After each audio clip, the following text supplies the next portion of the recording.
If you've got this one, go take a break, because, you know, that's the hardest bit. The rest of it is now all fun. So, right, so we're going to start doing some more interesting stuff. So this is a bit ratty around the bottom. I'm going to use this one for the deer, if I can find the right end. It's Silco SCM 25, I think, which is a kind of warm brown. So I'll just thread this one up. So I like to use, in general, variegated for the embroidery bits, because it makes everything look a little bit more complicated than it actually is. So we're basically going to work around, ignoring on the template, ignoring the white splotches, but we're just going to work around the kind of fur details and go around all of these edges an extra time, so that we really, in case we missed anything the second time or first time, we're going to catch that down a third time. And we're also going to secure these loose edges here.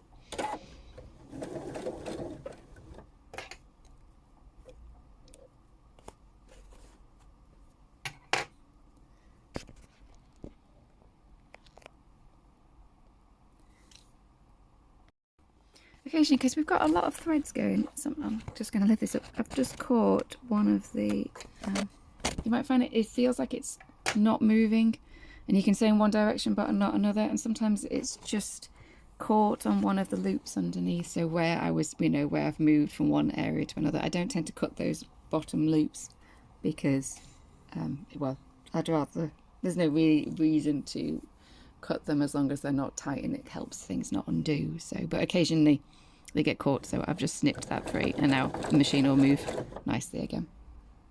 So I missed all that because I didn't have the camera on. So I just went down the front legs.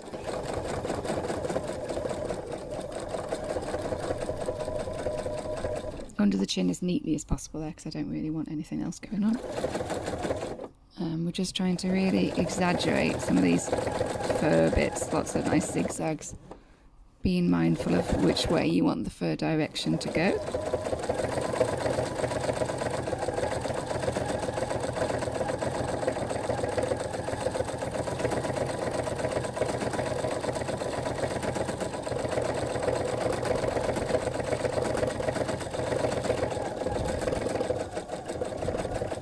Any of these areas which I haven't, I'm just whizzing around here really, but this has only got one, this side's only got one layer of stitching, so we just need to go around that and do a bit more.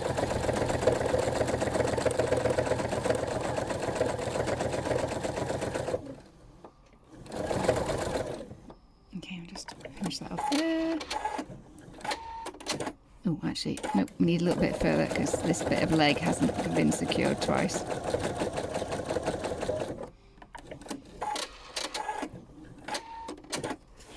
Okay, so we're now on to the face. We'll start off with the ears.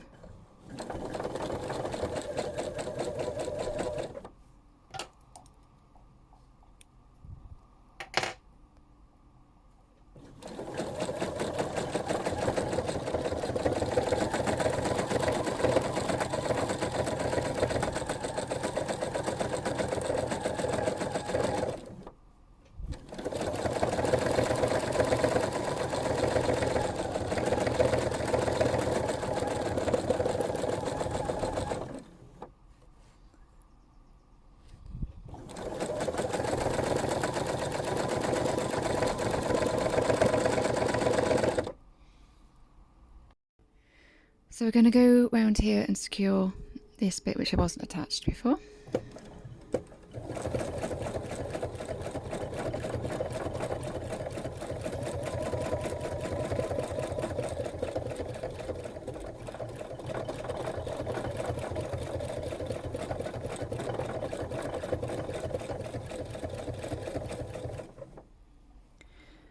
Okay, and now onto the eyes. So I think what we're going to do is we're just going to give an echo effect around the eye first.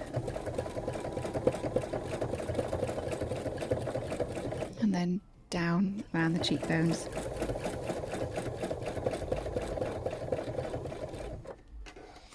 And here I'm working very much on this side. I don't really want to turn it upside down, so I'm just out of shot. I'm just folding that so that it doesn't hit the throat of the machine. Neck, throat, side of the machine, you know what I mean.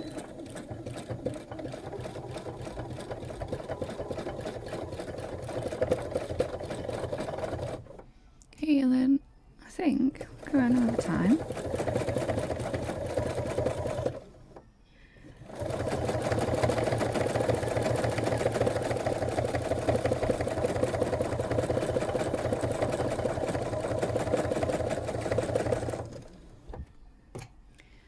I think that's probably enough. So while we've got this thread on, we're going to go over and move over and do this.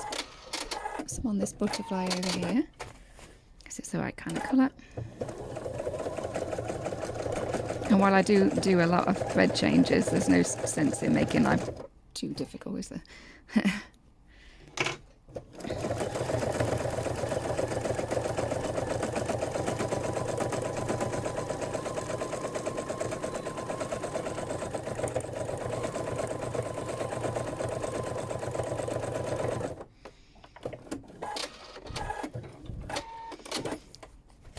So there, I'm going to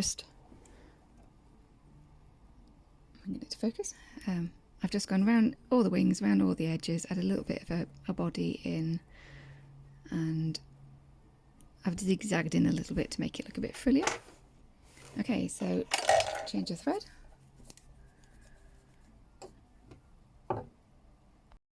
Okay, so we're going to use this one, which is another of the Silco threads. So it's SCM 14 and a kind of variegated cool greens. Oops, sorry, slightly in the way. We don't need to record myself changing the threads, but just so I'm not like magically changing them.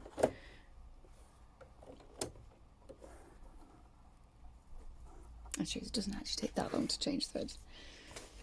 Okay, so foot pedal's going to wander in. So we're going to do these grasses at the bottom here, these leaves.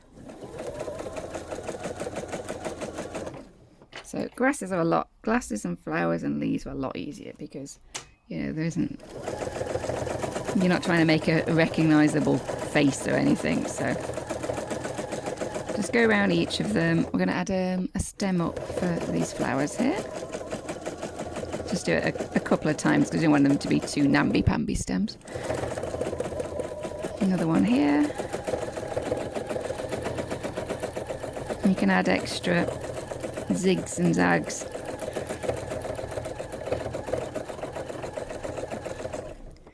And I think we're going to carry on with the same thread all the way along this green.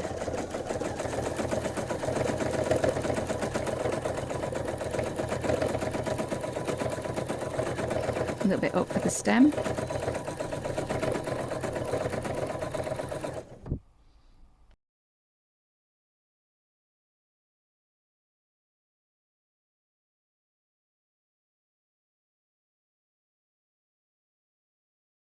Okay, next we're changing to this one. Doesn't really look it on the camera, but it's quite a bright citrusy green, and it's this one's Fabulux one. I don't use that much. They're a polyester, but they're a little shinier than I normally use. But I'd want it. It's just the colour I want. So sometimes I go by the favourite thread types. Other times it's just the one that I like the colour of the best. So we're going to use this on. Oh yeah, so it's Fabulux. Oh, I've forgotten the name of it. Fabulux FB13. The Fabulux ones are good for quilting. Now, we're going to go around these tulip leaves and fill this stem in here.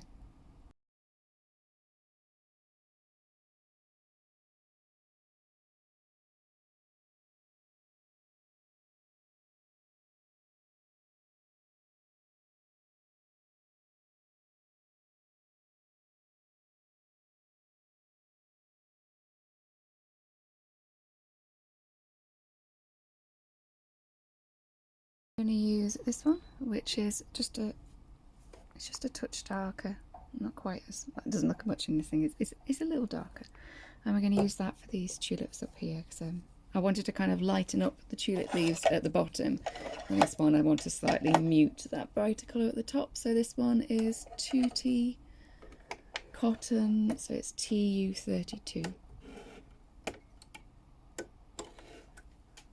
Just like awkward threading this up with the camera in the way.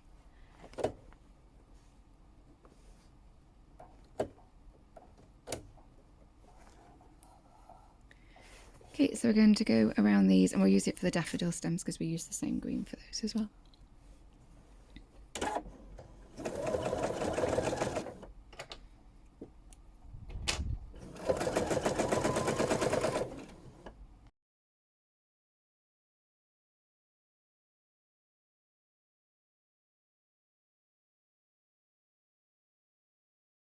Okay, next we're going to use this one, which is another of the tutti cottons, and it's a, I was going to describe it as a pine green. It's kind of got some, it's got some light greens in, some dark greens, and some dark teals, and just hints of turquoise, which is the turquoise is a lovely little brightens things up. So it's I can't remember what to say, 2T TU31. I mean, it's all, these are all written in the pattern. But... So we're going to do these forget me not, or whatever they were. I think they weren't quite forget me nots. I made it up a bit, didn't I? And there's a kind of just thin leaves. I'm not quite sure what these are, but this effect softens things up nicely and fills in gaps. It's just, so we're going to add some of these bits in.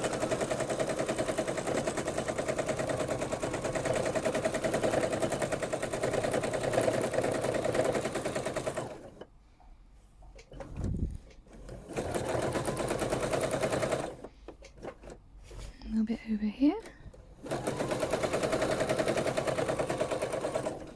Now here I've got a very turquoisey bit, so I'm actually going to carry on going, making this a bit bigger and stitching around the outside until the variegated bits, which is a little darker, just so I haven't got that total turquoise. I think that'll do.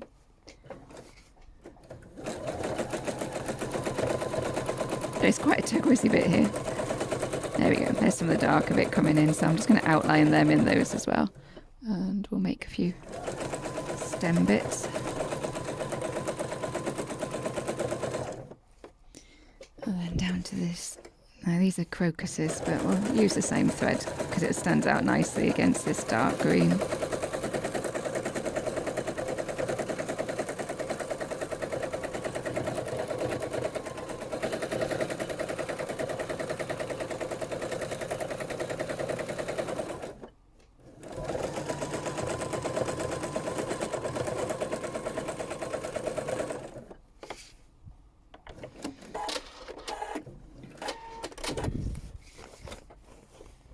And then just up and do some feathery bits up here, which I think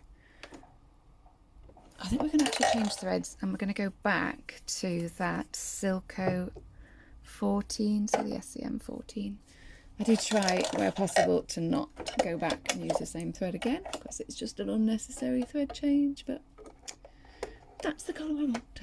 So. It's good little pingy noises as you're doing this.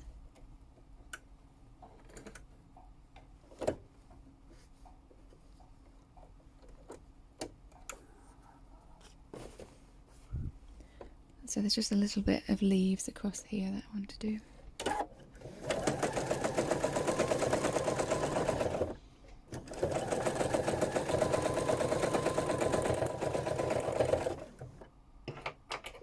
Just trim that thread so that I don't keep sewing over it.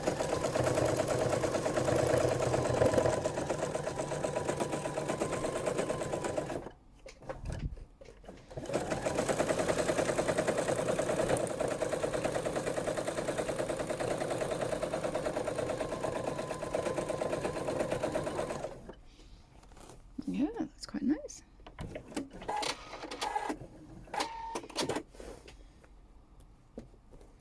So there, I didn't actually sew over that. I just kind of jumped as I went.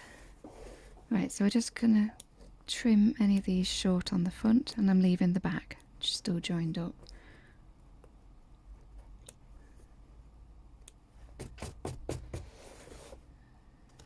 Okay, so I think that is all the greens done, so we're on to flowers and butterflies next.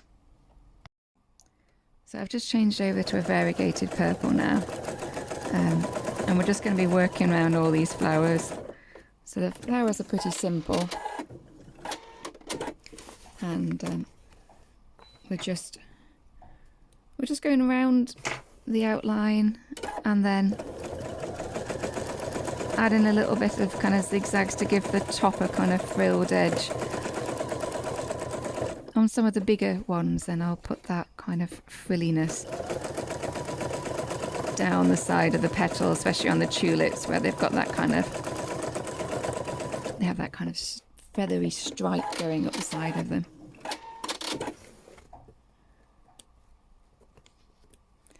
But I'll just go through these quicker now. So I'll put it, I'll speed up the next section because I'm not going that fast, but I think you get the idea. So that was TU 18 for the purple.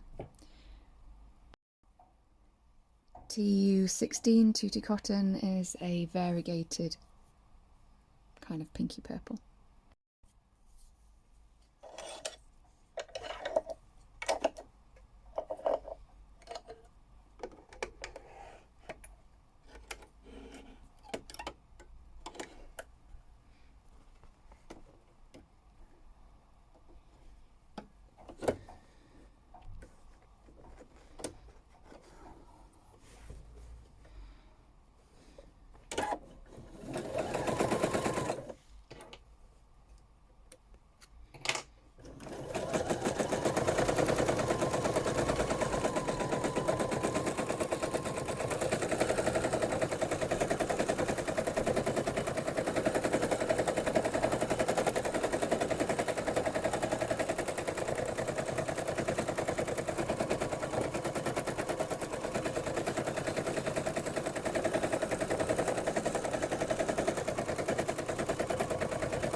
TU03 Tutti Cotton. This is a bright orange, but I really want to add some zing onto these daffodils at the top.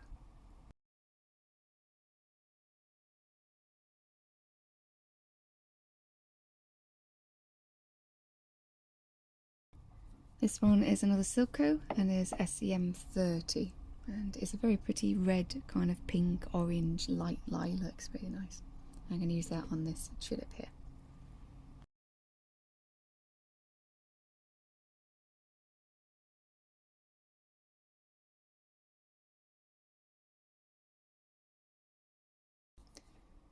TU01, which is Tutti Cotton and is a very bright variegated yellow.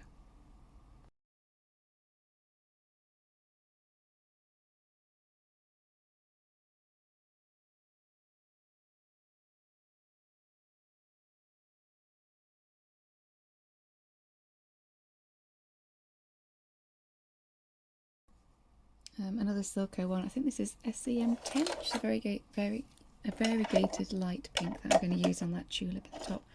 I think the main thing to take on these thread changes that I'm doing is I'm deliberately picking something that goes, but it's quite contrasting because I don't want to do all this extra sewing and have it blend in. I might as well not bother.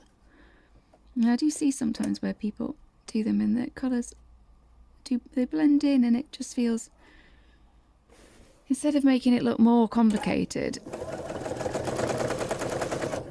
you know, it just gets a little lost. I mean, this one isn't the strongest change, but some of them, it's got almost white in it at places. So be bold and brave and use thread changes that are going to actually stand out.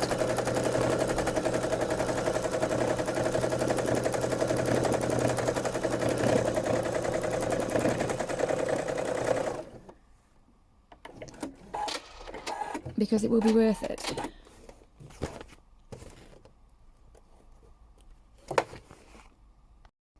This one is another of the Fabulux and is FB29, and it's very nice. It's almost a kind of very soft orange into a peach, and it's got some pinks and yellows and lilacs in it very gently. I'm going to use it on that little butterfly at the top and on that darker tulip, so that it will be seen. Actually, I could have used that orange from before, but it would have got a bit lost on it, so this is the bolder choice.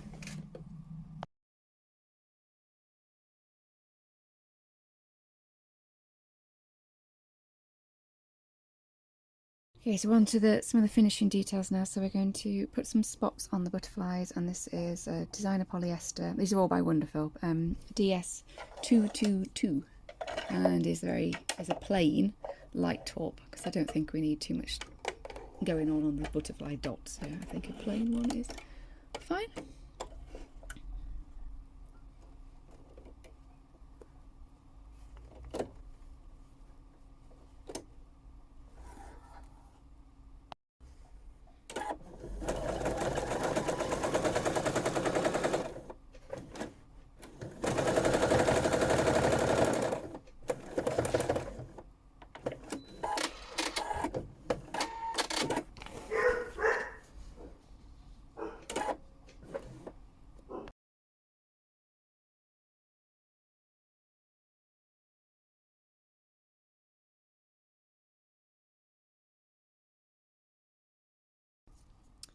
I've just realised I forgot to use this orange before, so back to that fabulous one. In the patterns I do try and list all the colours, all the times I use a colour, to minimise thread changes, but obviously if I'm doing this live then you're going to capture the bits where I've made a mistake. But yeah, we were doing this common meadow butterfly, weren't we? So it's got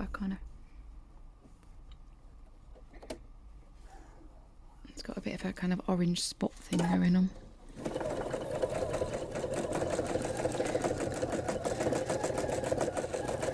Yeah, which I can't really well, I could replicate a spot, but it's a bit of a faff, so I'm just going to do some zigzags with some blobs,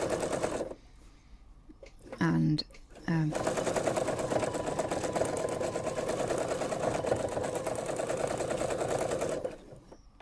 I think that's enough. So effectively my dots are joined up. Can you still see it? Yeah. So, and I'm not going to worry. Sometimes, well, when we do the fawn, I'll actually hop and then I'll go through and cut them all, but they're very small. So right. So I think the last bit we've got to do is the forget-me-nots and the eyes on the fawn, and that's it. So 2T2U21 is a very nice variegated light blue that we're going to use on those flowers.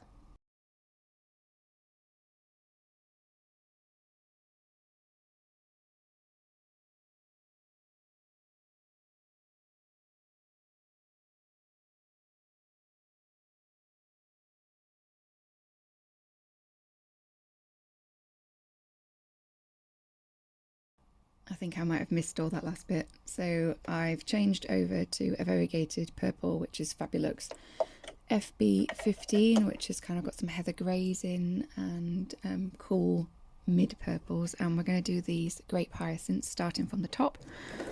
And we'll just do a little bell. And you don't have to fill it in. It's okay to have some spaces and do one bell and another. And we're just going to work our way down. I'm sewing quite quickly here, as you can tell from the machine, but just zigging and back in. And you can go a bit quicker because there isn't any right or wrong to it really, so I'm going to go over the leaves a little bit there, I think. Okay, and then I'm going to move over to the second one. Look how pretty that looks. Well, you can't see because it's totally out of focus. Look how pretty that looks. I'm going to put the second one in here, and I'm going to keep this one a little tighter.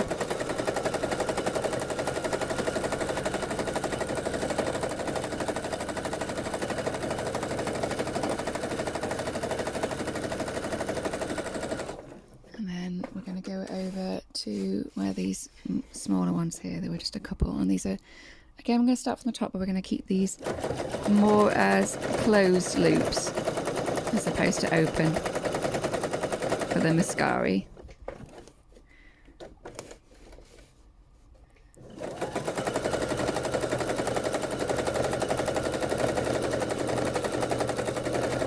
But it's nice having the mixture of ones where it's, instead of just the applique, we've got some of these more delicate flowers in. I think they're very pretty, and I do enjoy doing them. They're fun.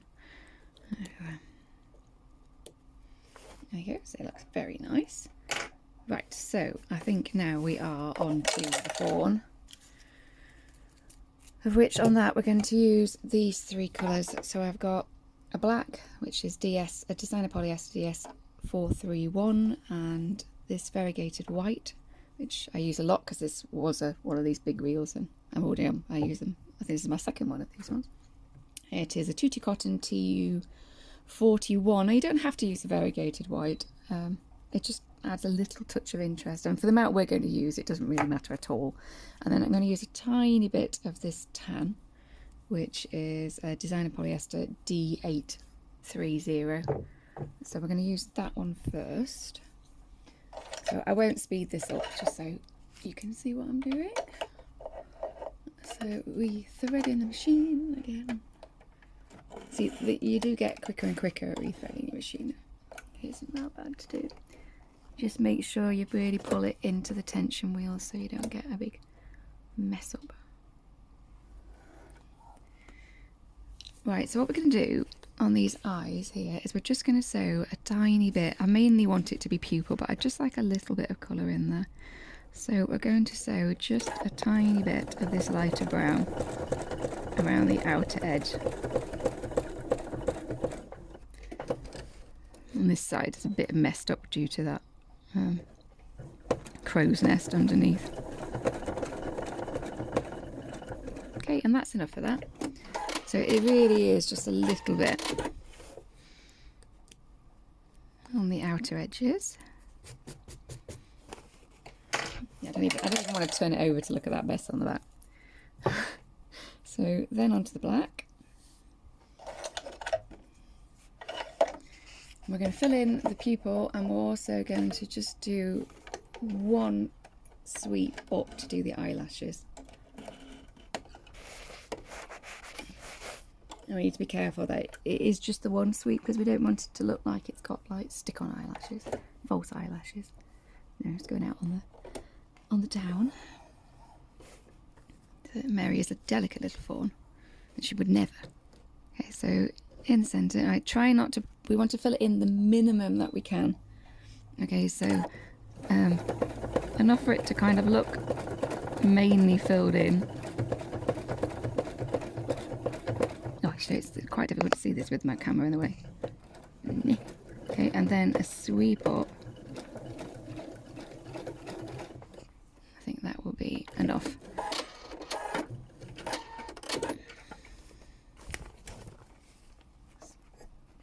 Caught there.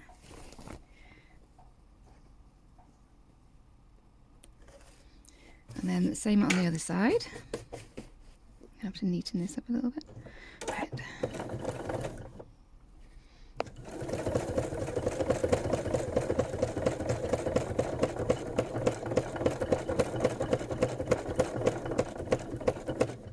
Okay, and then that sweep up for the eyelash, second eyelash, and that's it.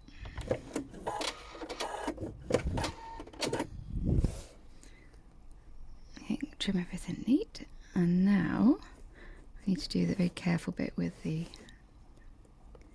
just try and trim some of these little bits where it's frayed, as well. My stitching was not behaving itself. So I'm going to do this white next. Now, if you feel you would prefer to do this by hand and not try and do it stitching, then feel free. It's a few stitches, and if you would feel more confident, then no one is stopping you. Okay. Ooh, got that fitted. Oh, we've still got the spots to do. So we'll do those while we've got... In fact, we'll do those now. So we just want to add in... So then just keep doing a spot and moving on a bit.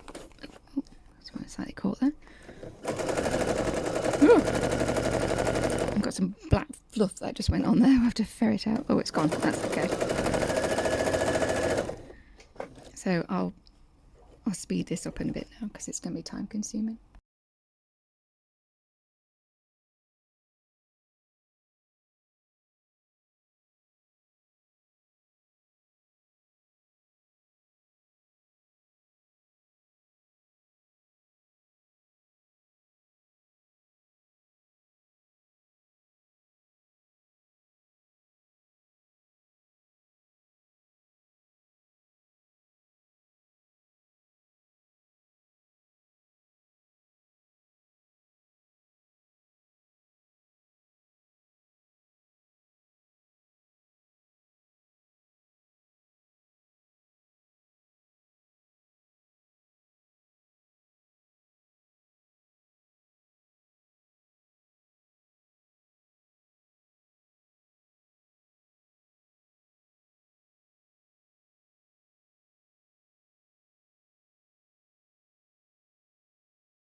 Okay, so that's all my spots done. So what we're going to do now is we're going to put a highlight in this corner of the eye, which is just a couple of stitches.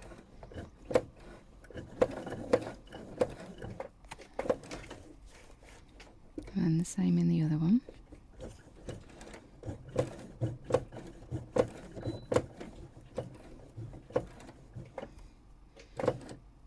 And I'll just have a look at that and see if I need to add anything else. I think that's probably enough. So we've already got a little bit of shading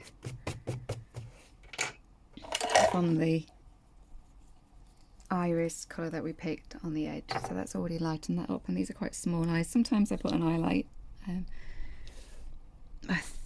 sometimes I put a highlight just around here, but I think in this case I think it's just going to be too fussy. Right, so the last one we want is a dark brown for the nose, which I think is going to need a plate.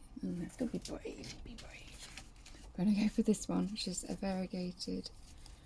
Oh gosh, I'm just baffling. This seems to have must have caught it on something that's like 6 times a bit loose. Right, this one, which is a variegated dark brown, and it's a what is it? What's it called? It's a tutti cotton TU34, and I'm going to fill the nose in with this. But it's got like a clay brown, but it's also got near black in it and a dark purple. So it gives a very nice effect, but it isn't for everyone, for every project. Just have to go very. Right, so we're going to fill in the nose. Well, not particularly fill in the whole thing, but... And then they actually have quite a bit of shading. And it kind of goes up a little bit, so we're just going to add some more.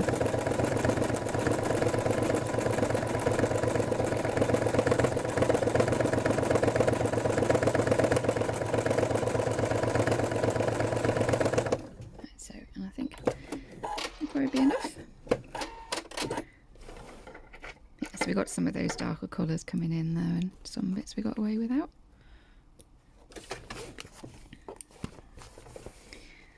Right, so have a look at everything now and see if there's anywhere we've missed. A few loose ends to pick up. Those, the cat hair rollers, they're very good for getting up all these little loose frayed bits. So you can kind of go along and just, sometimes down straight edges you get more of a fray, because they're better if they're not at those things, and you can just deliberately fray it, and then because once it's frayed it can't fray again because we've sewn it down ever so securely. You can see what I'm doing here, probably if I move to the camera better angle. So I'm just deliberately fraying up to the line on these ones, just because these ones will fray a little bit. And just with your sharp scissors, just then trim them neat. Okay, careful not to cut any of your background as you're doing it, because that would be a shame. I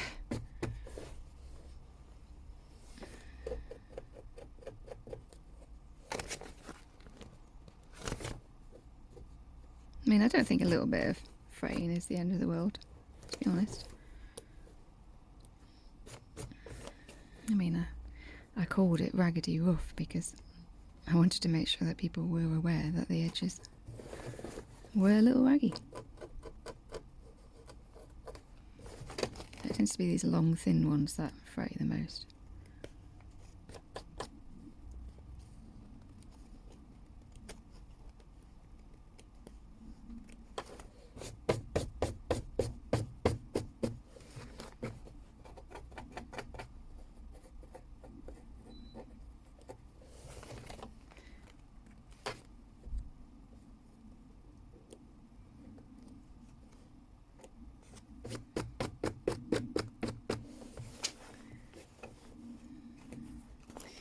And then just check the template, see if there's anything that we've missed. Impression I've put these flowers here in a slightly different position. They were these flowers here, so I keep moving them out of the camera shot. I think I've put them in a slightly different position than they were on the picture. I don't think that matters. Right.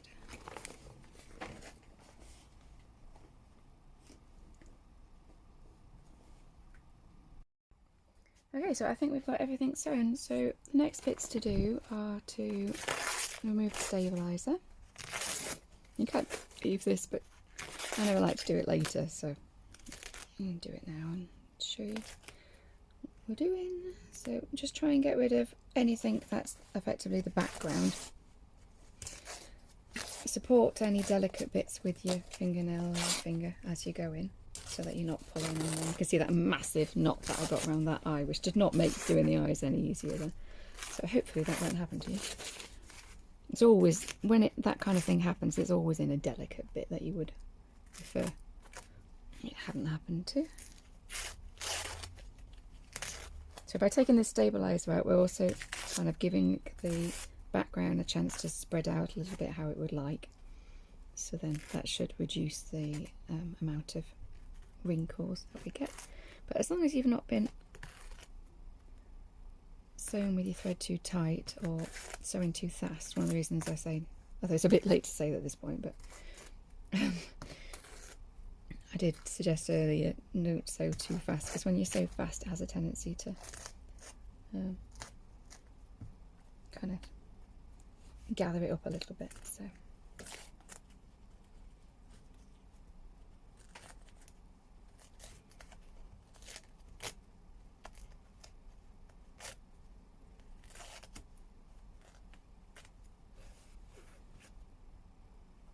okay, so there's a few other bits that I'll probably remove later, but that's the majority of it out now. I can turn it over and I'm going to give it a press. So you can, sometimes I press as I'm going and sometimes I don't. It's better to press as you go in, but because I was recording it, I found it easier not to. It's hard enough remembering to keep switching the camera on and off without getting up and doing something else. So just trying to press it nice and flat. And you are going to get some excess of fabric in places, but you will lose those when we quilt them. So there's a little bit here, and that's mainly because of that seam. But I'll just make sure that I really squish that when I'm quilting it and you won't notice. And there we go. So that is it finished. So looking very pretty. I'm not sure if the light's the best because of the sun's a bit on us today, but I think that looks very nice. So we can get started on block 2 next.